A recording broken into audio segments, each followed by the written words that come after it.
Sa isang bansang puno ng ingay ng politika at kontrobersya, sino ang nagsasabi ng totoo? Sino ang nasa panig ng bayan? Welcome to Bayang Pinas, ang news channel na hindi takot maglatag ng katotohanan. Dito, pinag-uusapan natin ang mga isyong may kinalaman sa kinabukasan mo, politika, pamahalaan at ang tunay na kalagayan ng ating bansa. Hindi kami bayad, hindi kami bulag. Sa Bayang Pinas, ang boses ng mamamayan ang tunay na headline. Kaya kung sawang-sawa ka na sa mga baluktot na impormasyon at scripted na kwento, dito ka na. Dito sa Bayang Pinas, tayo ang bantay at boses ng bayan. Kung gusto mong manatiling mulat at informed, don't forget to like, share, and most importantly, subscribe dahil sa panahon ngayon, ang kaalaman ay kapangyarihan. Ito ang Bayang Pinas, balitang totoo, pusong makabayan para sa sambayanang Pilipino. Tara na't alamin ang tunay na balita. Ganito ho, manling lang ang mainstream media. Mantakan nyo pati itong mga detalye na to, kailangan i-plaster nila sa pagmumukha ng ating mga kababayan. Para saan? Yung mga palakpak rin, walang kwenta kung ang mga kababayan natin lubog sa baha. Walang kwenta yung mga palakpak na yan, kung hanggang sa ngayon, itong si Juan de la Cruz, walang makitang trabaho. Yung mga palakpak na yan, walang kwenta, habang ang sambayan ng Pilipino patuloy na nagdurusa sa pagnanakaw ng mga individual na pumapalakpak dyan sa mama na yan. Marcos, Fort Sona, upload 124 times. Lasted, kung ang mga pumapalakpak sa'yo puro magnanakaw, huwag na lang magpapalakpak. Anak ng tokwa, para sinasabi ng mga magnanakaw, good job, nakapagnakaw kami na maayos dahil kay Marcos Jr. Di ba? Anong kwenta ng palakpak mo? Kung paglabas mo ng batasan, nakarera dyan yung mga squatter, yung mga kababayan nating naghihirap, yung mga naghahanap ng trabaho, yung mga bata sa lansangan, yung lumalalang kriminalidad, problema sa droga, papalakpak ka pa rin ba? Pagka pumulakpak ka na ganyan ang nangyayari sa Pilipinas, isa lang ibig sabihin yan, nakikinabang ka sa pagiging inutil ng presidenteng ito. Para sinasabi mo, okay, palakpakan natin, yari lamang, kumita na tayo o nakapagnakaw na tayo Yung budget kung ano-ano na pinagsisingit natin, di ba? Yun lang ho yung mga kababayan. Ngayon, pagmamalaki yung mga buwisit na palakpak na yan, iuwi nyo na, sabi nyo kay Marcos Jr., ipasok niya sa banga at itago niya. Anak ng tokwa, pati palakpak binilang nyo. Pero yung mga nagugutom, yung mga nabahaan, yung mga naperwisyo ng mga magnanakaw dyan sa House of Representatives, hindi nyo bibilangin. Yung palakpak lang talaga ng mga magnanakaw na yan. Kayo na, ayoko na. Ala na, ayoko na, babay na. Lang yan. Hindi, tapusin natin to kasi Mayor Benjamin Magalong ko hindi natin pwedeng. Pwede ito muna tayo kaya Tony Robinson. Dilubyo, kalamidad.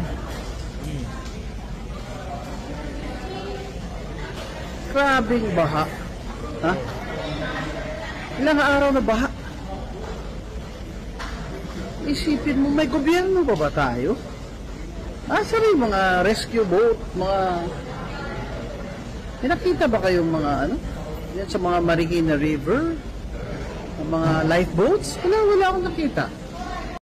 Attorney naman, sinabi na nga papaimbestigan, maghahanap ka pa. Napaka-demanding mo naman. Huwag ganon. Attorney, ipapa-audit na lahat ng flood control kasi ang na yan, ang mga speedboat na tinutukoy nitong kasama yan sa sa line of defense ng pamahalaan. Kasama yan sa pag kunyari nag-fail yung flood control meron tayong backup dyan. Yung mga speedboat, rubber boat, lahat ng klaseng boat ilabas na. Kasama ho yan sa preparation bago pa dumating ang baha. Ngayon, at sinasabi nitong si Atty. Rowena Gonzalo, wala, nasaan? Baka itinago nila. Baka nasa mga basement ng mga magnanakaw dyan sa House of Representatives. Kaya, pagtatanong ka talaga, saan napunta ang bilyon-bilyon na funds para sa flood control? Bilyon hindi milyon Flood control, billions of funds. Papa-audit na nga. Ito naman si attorney. Papa-audit na nga. Apurado ka naman Papa-audit na nga ni Bangag. Magpupulburon muna siya sandali. Ito naman si Atty. Rowena Gonzalo. Relax ka lang. Ay, nako.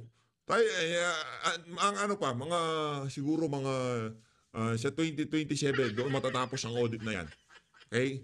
Pag yung buong Metro Manila, buong National Capital Region, gaulo na ang baha, di ba? Opo. At parang ito yung baha na hindi ko narinig na may abiso, merong warning. Kasi nga, yung weather, bureau, halos naputulan na ng dalawang paa, putulan pa ng dalawang kamay nung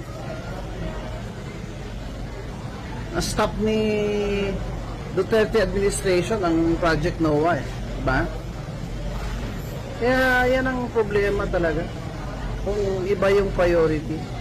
Ilang beses ba tayo binabagyo bawat taon? Yan.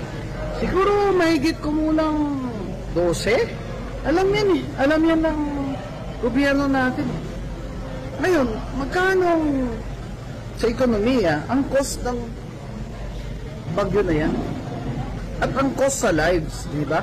Bakit taon-taon hindi prepared? Kasi kung saan-saan naman nilalagay yung pera yung gobyerno.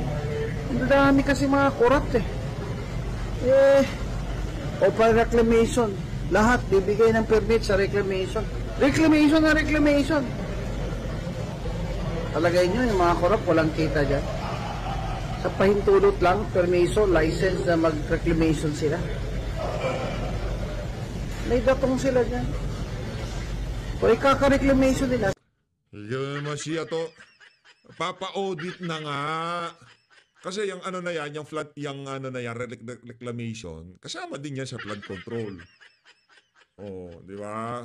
Kasama yan yung dredging, sorry. Oh, yung reclamation, iba pa yan. Nakikita sila dyan, yung dredging, yung hukay nila yung mga ilog-ilog, kasama yan sa flood control. Baka akala nyo mga kababayan, lang mga kanal, mga estero, mga dike, ang mga tinatayo nila, mga dike, hindi ho ha. Ano lang ho mga kababayan, pati ho yung mga dredging, kasama sa flood control yan. Hindi naman ho yung mga struktura lang, pati pagpalilinis sa mga malalaking ilog sa Pilipinas na kung saan yan ho ang daanan ng tubig palabas ng mga malalaking syudad sa ating bansa. Yan ho, 'di ba si Cynthia Villar nagreklamo na rin diyan, 'di ba? O yung mga pinapatayo nilang kung ano-ano, reclamation dito, malulubog ho mga kababayan. Kaya itong si Attorney Rowena Guanzon, ako naman kumbaga ramdam ko yung nararamdaman mo Pero nagsona na nga kahapon, demanding pa ba tayo? Binanggit niya na nga Mahiya naman kayo. Mahiya. Saan ba pupunta yung tubig? Di ba? Baba talaga. Pwede bahang-baha sa Maynila. City of Manila. Di ba? Yun naman sa Quezon City. Nandun kasi yung dam. Di ba? Pero naman, taon-taon, gano'n. Alam na natin yun. Hindi naman ang solusyon ay ililikas lang yung mahirap. Yan ang solusyon. Taon-taon, ganun na lang. Abay, mag-isip-isip naman po kayo. At ang laki ng sweldo nyo dyan. Ang lalaki ng mga pondo dyan. Nasaan na po yung flood control ng funds? Dapat po, suriin yan ng Committee on Appropriations sa ng ating Senado. Kung hindi po ninyo kaya ay ikontrata po ninyo sa marunong ng mga kumpanya niyan. Bakit yung ibang bansa? Kinakaya naman nila kahit kasi ramdam ko rin itong si Atty.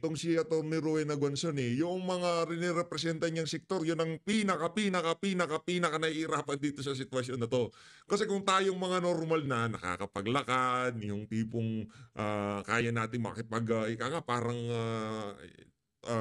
lumusong sa baha, di ba? Kaya natin yan Yung mga PWD, yung mga nangangailangan ng regular health attention, sila ho talaga ang apektado dito. Paano sila pupunta ng ospital kung lubog?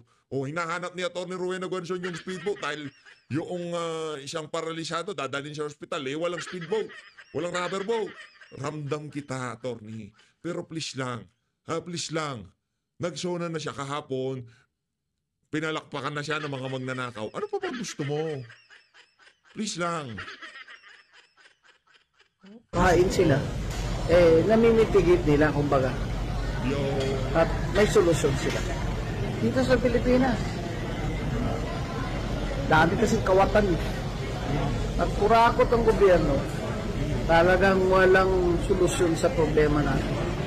At taon-taon, ilang bagyo at baha ang dadaanan natin. Sila sitting pretty.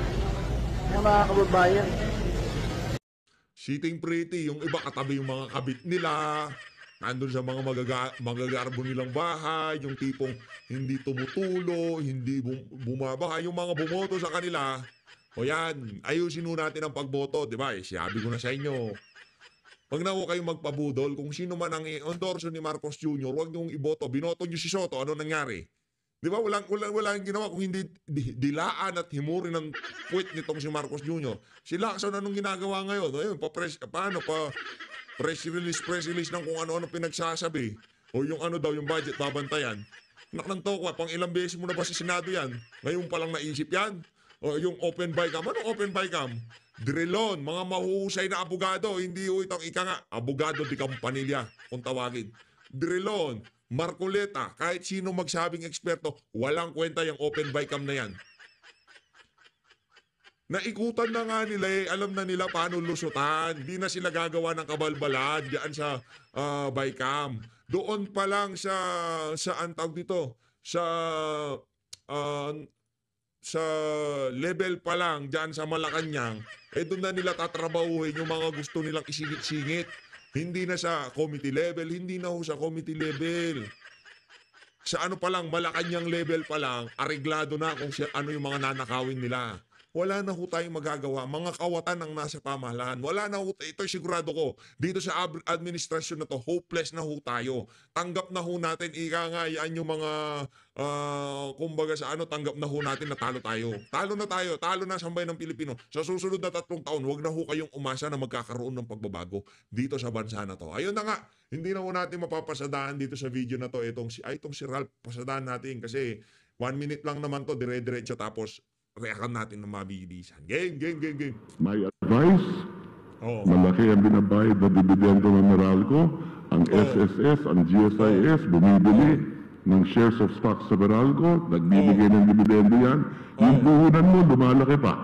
Pag ikaw nag-inbook ng time deposit sa bangko lang, baka mas mababa pa yung interest mo kaysa sa inflation rate. Kaya maganda, matuto tayo mga Pilipino mag-invest halimbawa sa mga dambuhalang kumpanya katulad ng Meralco. Kung ikaw naman yung nagbabangko sa BDO, bakit hindi ka mag-invest din sa stocks ng BDO? Teka lang.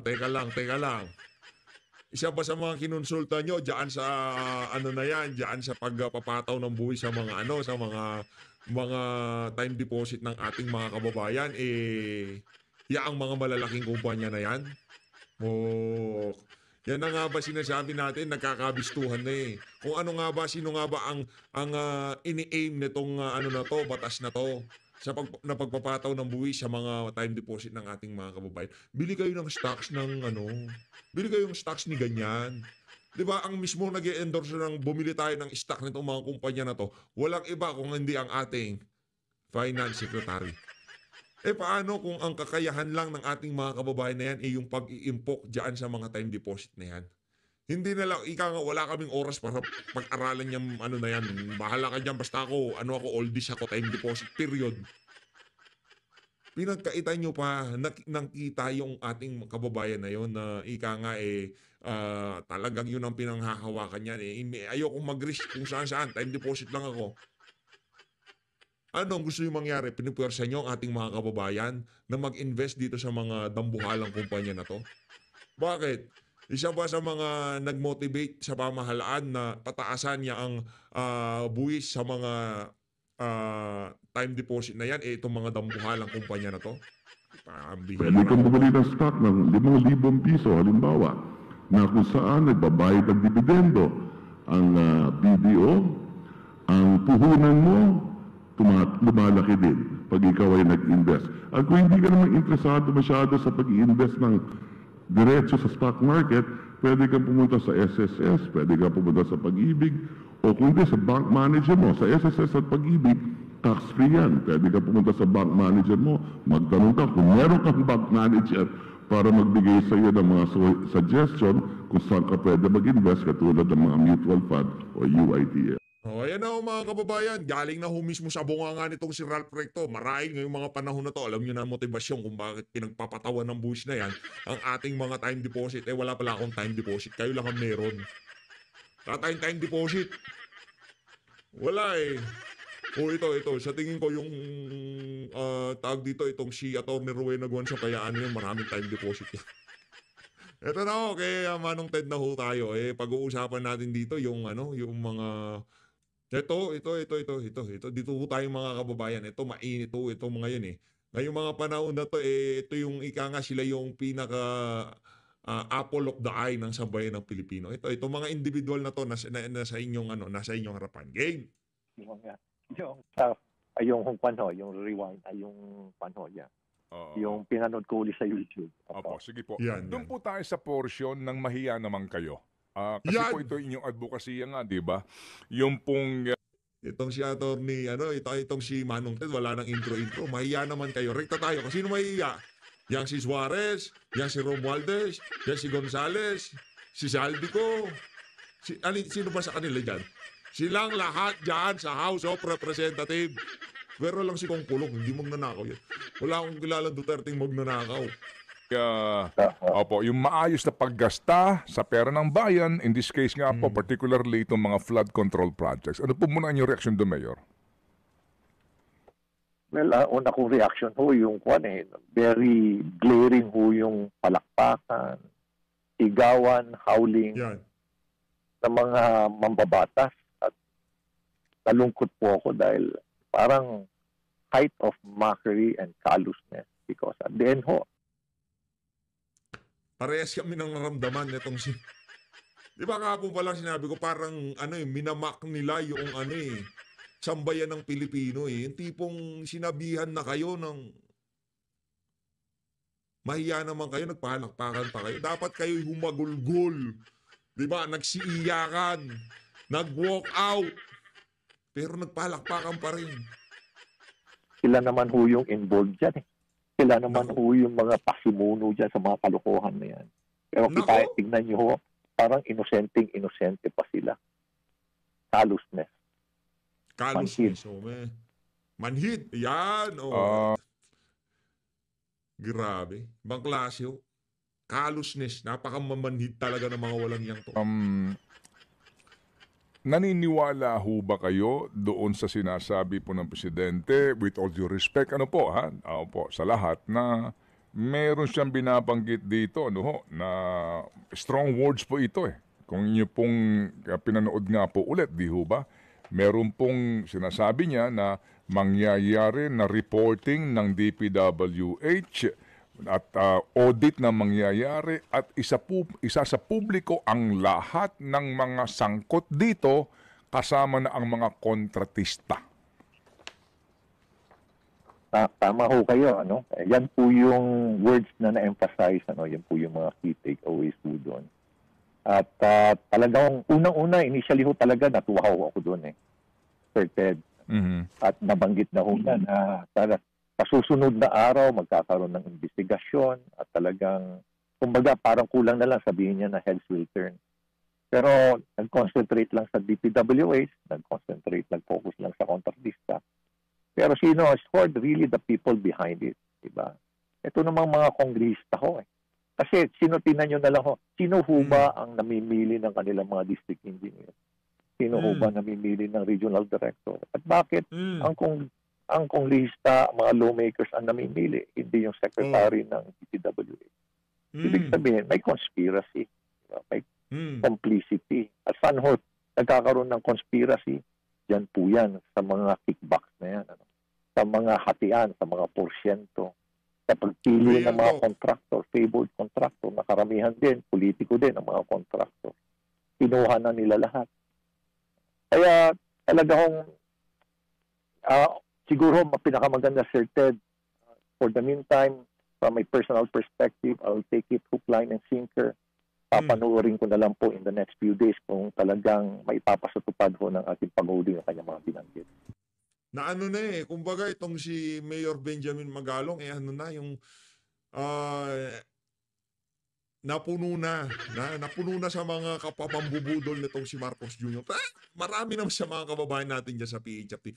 Kahalintulad na sentimiento nitong si Mayor Benjamin Magalong. Hindi ko sinasabing lahat. Karamihan ay kahalintulad kasi ayaw na maniwala. Ano man lumabas sa bunganga ng mama na yun, abangan na lang natin. Kung mangyari, mangyari. Pasalamat tayo kung mangyari. Kung hindi mangyari, alam na natin kasi mga nakapaligid din sa kanya, yung mga magnanakaw na tinutukoy niya. Kilala niya rin kung sino yung mga kontraktor. Yung mga magulang nila ang kontraktor. Paano mo babanatan yon? Sila yung pinakabibo dyan sa Tuadcom at Tricom. Sila yung pinakabibo doon sa mga agenda na gusto mong mangyari dyan sa House of Representatives. Diba? Sila yung pumupuri sa'yo ng the best president, Marcos Jr. Diba? Yung mga congressman din na yun na pumupuri sa'yo, pinagtatanggol ka sa media, lahat ng kabalbalan mo ay pinagtatanggol, sila din yung mga magnanakaw na tadakpin mo. Paano yan? Di magagalit sa iyo yung mga yan. Anak ng Petrang Garapata, malaking problema ho itong mga kababayan. So, kumbaga po, maghihintay tayo sa kanyang ipinangakong aksyon. Ano po, Mayor? Yan po. Okay. Yes, sir. Pero sana ho, Sir Ted, wag lang ho sana mag-focus lang ho sa flood control. Marami pa ho dyan yung solar light, yung mga road opening, yung mga asphalt overlay. Alam niyo ho ba, pati yung mga natalong mga congressman, nagmadali pa sila, inahabol pa nila yung kanilang, talo na nga sila, hinabol pa nila yung kanilang mga proyekto. Lalo-lalo na dyan sa mga solar lights, asphalt overlay para makakuha pa sila ng porsyento hanggang sa June 30. Kaya kita niyo talaga yung callousness talaga. Yan ho ba ay nangyari saang kaya? Diyan sa inyong lalawigan? Hindi lang ho sa akin kasi kausap ko naman po yung kita rin ho natin yan dito sa malapit sa lugar natin. As in, yung tipong mga solar lights sa kalsada, hakbang lang ho kayo ng 3 hakbang, meron na naman. Meron na naman. Kasi may patong yan Pagka binili yan, may patong yan. Ngayon, merong komisyon dyan, yung mga walang yung na yan, di ba? Literal. Paglampas mo doon sa certain portion na yon ng karsada, magiging normal na naman yung tayo ng mga solar light. Pero yung kahabaan ng lugar na yon, talagang hakbang lang hukay ng 5, 3 hakbang may solar light. Di natin malaman bakit ganun. Ang daming lugar na ang dilim pagkagabi, yung lugar na yun parang umaga pagka nakaw. Yung mga mayors for good government, sabi nila pati rito sa amin, ganun din ang nangyari po. Opo. At nakakalungkot din. Nakakalungkot din talaga, Sir Ted. Opo. Sige, so tunghayan ko itong Mayor, itong pangyayari dyan na bagong gawa lamang na rock shed, no? Opo, dyan po sa area ng may bandang Camp 6, papanik nga po ng Baguio. Kayo po'y humihingi ng isa pong third-party audit dito, meaning hindi dapat DPWH, ano po, ang siyang mag-o-audit. Bakit po, Mayor? Well, gusto natin kasi magkaroon talaga ng very objective na evaluation. Ano talaga ang nangyari dyan? Although the rock shed serve its purpose. Kasi nakita naman ho namin na marami ho siyang talagang naprotektahan ho niya yung mga kalsada, yung mga motorista. Pero bakit hanggang doon lang yung rock shed? But in fact, kung titingnan nyo naman from a observation of a person na hindi naman technical, pero kahit papaano, alam naman ho natin, di ba? Nakikita naman ho natin na unstable yung itong isang portion na to. Bakit hindi umabot doon? Bakit hanggang doon lang ang ilagyan? At nakipag-usap nga ako doon sa head ho ng ating mga Institute of Civil Engineers, Association po to, PAIS, ang tawag nila rito. At they're very much willing to conduct their third-party evaluation ng lugar. DPWH project po ito? Yes, sir. Opo. DPWH project. At yung unang initial na stage ho nito, nasira na ho last year. 2 years ago, nasira ho yan. Yung nung tinatayo pa lang ho yung rock shed na yan, nasira na ho yan. Pinalitan na naman ho lahat, pati yung design. Ito na naman ho, bagong design na naman ho to. At ito naman ho, nangyari naman na yung bungad mismo nung papasok sa rock shed, yun naman ho ang talaga nagkaroon ng soil erosion at scouring. Opo. Yan ho ba'y congressional initiative? According to my source po, kung daw ho yan, galing ho yan sa Office of the Secretary, DPWH ho yan. Kaya siguro, yan ho, yung una kong tinanong talaga, Sir Ted, pareho tayo nang iniisip eh. Ito ba'y pondo ng kongrista? O kaya ito'y galing mismo sa national government? Sinabi naman sa akin, galing naman daw sa national government. Pero alam niyo, Sir Ted, whether it came from national government o pork barrel ng mga kongrista, meron pa rin po silang porsyento niyan. Kasi lahat o pinoporsyentuhan nila. Sige po. Yung pong, yung contractor nito, ano pong balita po ninyo? May warranty pa ba ito? Itong nasirang ito? Wala pa naman ho 1 year, kaya may retention pa ho yan, may warranty pa ho yan. Kausap ko yung, kinausap ko mismo kasi nung Sunday po, Sir Ted, pinasyalan ko po yung lugar at nakausap ko po yung mga engineers ng DPWH. Kinausap ko rin ho over the phone yung contractor po yan. At binanggit po niya sa akin yung design, yung ano yung assessment niya kung ano talaga yung nangyari. Binabanggit po niya yung sa akin. Ano po ang klasifikasyon ng contractor na ito, Mayor? AAA ito? Grabe talagang... AAA po. Opo, AAA opo. po siya. Magkano ang cost ng project at gaano kahaba ito? Hindi ko na po natanong sa kanya yung cost ng project. Pero, alam niyo, Sir Ted, marami po siyang project dyan sa Cannon Road. Lagi po siya nakakakuha ng project po dyan sa Cannon Road. Ano pangalan? Rock netting. Marami ang rock netting po. Okay. Rock netting na banggit niyo po, Mayor. Yung rock netting po, naging effective ba doon sa mga lugar na hindi po naman as in gumuguho yung bundok? Ano? Ibig sabihin po, itong mga bato-bato na maliliit, di ba? Iyan po iniiwasan din dyan eh. At yan po ang purpose niyan. Gumana ba ito? May mga gumagana, meron din kung hindi gumagana, di ba? Dahil hindi rin yan nasasalo, may mga bumagsak na rin. Ho. Pero itong typhoon na to, in-account ko lahat eh. Pinausap ko po yung Philippine National Police at sa awa ng Diyos, wala pa naman hong bumabagsak na rock netting.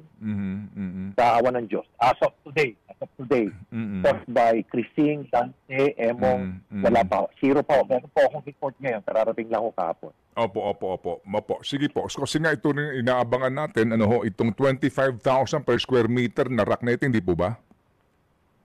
Yes, sir. Oo, totoong cost po niyan. Lang po yan sa conforme sa design nasa 3,000 to 4,300 po yung cost. Well, depende nga po daw din doon sa supplier nila. Sa Marcos Highway area, meron din na rock netting eh. May nakita kami na may nagbabagsakan, meron nga landslide area eh. Opo. Yung pong area na yun, sakop ba ng Baguio yun? Dumaan po ako kahapon sa may mga lugar ho na sakop ng Baguio. May mga lugar ho, pero yung kahabaan ho niyan, sakop po yan ng Tuba, Benguet. Benguet Province. Yung mga bagong... Opo. Yung bagong lagay dyan na mga solar na mga lamppost, kanino po yung proyekto, sir, na kakatayo lang? Sa Benguet po yan, sa Benguet. At yung iba po nandito sa lugar ho ng Baguio at marami na pong pundido dyan. Opo. Napansin din po namin ito hong bagong tayo na ito ng mga DPWH din ho ba yan? Oo, paborito din ho nila yan. Isa rin po yan sa nabanggit na, if you remember, may lumabas po na insertion ng mga 140 billion na allegedly ginawa po ng Senate President. At isa po dyan sa mga pondo na yan napunta ho allegedly sa aming source, napunta ho yan sa solar light. Nako. At sa cat's eye. Yan po yan, Cat's yung eye. mga project na yan, yung katulad doon ng cat's eye na 11,720 kada peraso. Actually, yung cost niyan is 1,800. Meron na pong kita yung supplier dyan. At billion of pesos. Marami na rin pong sira, marami na rin pong hindi gumagana. Yung po kasing mga mga electric post na supposed to be nga solar nang nakita po natin na daanan nga natin mismo hindi nga gumagana siguro dahil lagi makulimlim diyan sa Benguet, di po ba kasi nga solar ito sa inyo po bang pag-aalam diyan magkano isa isang poste na may ilaw, magkano isa? yung nakita ko po na detailed unit price analysis, ang average cost po niyan is 157,000 pesos. Pero tinanong ko po yung, alam niyo, Secretary General po ako ng League of Cities, kaya every time po na may LCP meeting po kami, may mga ini-invite po kami mga suppliers, at isa po sa mga suppliers na ini-invite po namin, yung supplier po ng solar light. So pinadetalya ko po sa kanya magkano cost ng concrete base, pati yung base plate, pati yung poste at yung mismong ilaw. Umaabot lang po yan na mga conforme po sa lumen, sa lakas ng ilaw. Umaabot lang po yan ng mga 35,000 to 46,000. Opo, kumbaga po magmula doon sa base, kung saan nakatornilyo yung tubo na bakal, hanggang doon sa bend nito, yung pinakailaw niya na solar powered, siguro kasama na yung pintura niyan, di ba, na silver. Oo, ang cost po sa inyong natanong na supplier, magkano lamang, Mayor? 35 to 46,000. Kasama na rin po yung semento niya, yung base, Pero sa DPWH po, magkano? 157,000 pesos. Wow. Sa detailed unit price analysis po yan. Opo, sige po. Okay, so Mayor, dito po sa mga pangyayaring ito ngayon, na parang dati ho nanawagan kayo, medyo nabawas-bawasan yung laki ng budget, pero mukha pong ngayon, patuloy ito. Itong ganito po na sinasabi nga po ninyo, klaro naman na mga overpriced na mga proyekto under DPWH, at dito po sa mga congressional initiative na nangyayari. Ano po ang suggestion ninyo na mga kaparaanan para po man lamang siguro hindi man masawata, mabawas-bawasan man lang po ito? Alam mo, maganda ho yung binanggit ni Presidente na magkakaroon ng investigation. At they can immediately start the investigation. Yung pagkuha lang po ng ebidensya, isa pong pinakamagandang ebidensya po dyan is yung detailed unit price analysis. Kasi dapat public document po yan. Itinatago po yan. Pag nakuha mo na po yun at nagkaroon ka na po ng market analysis, meron ka na pong cost estimation, doon mo po makikita agad kung gaano kalayo at bakit napakalayo ng agwat ng talagang actual cost sa market at yung nilagay ho nila doon. Ay makikita nyo lang yung kalokohan nila, pati tubig, isinama nila sa detailed unit price analysis, pati foreman, kung ano-ano nilagay nila doon just to justify the cost. Pero makikita mo, talagang absurd and totally unreasonable po yung cost. Grabe. Sana mag-umpisa lang po sila doon sa dupa na yun, ang tawag nila yung dupa na yun. Doon na makikita na kagad, they can already start investigation. Dati po ako CID.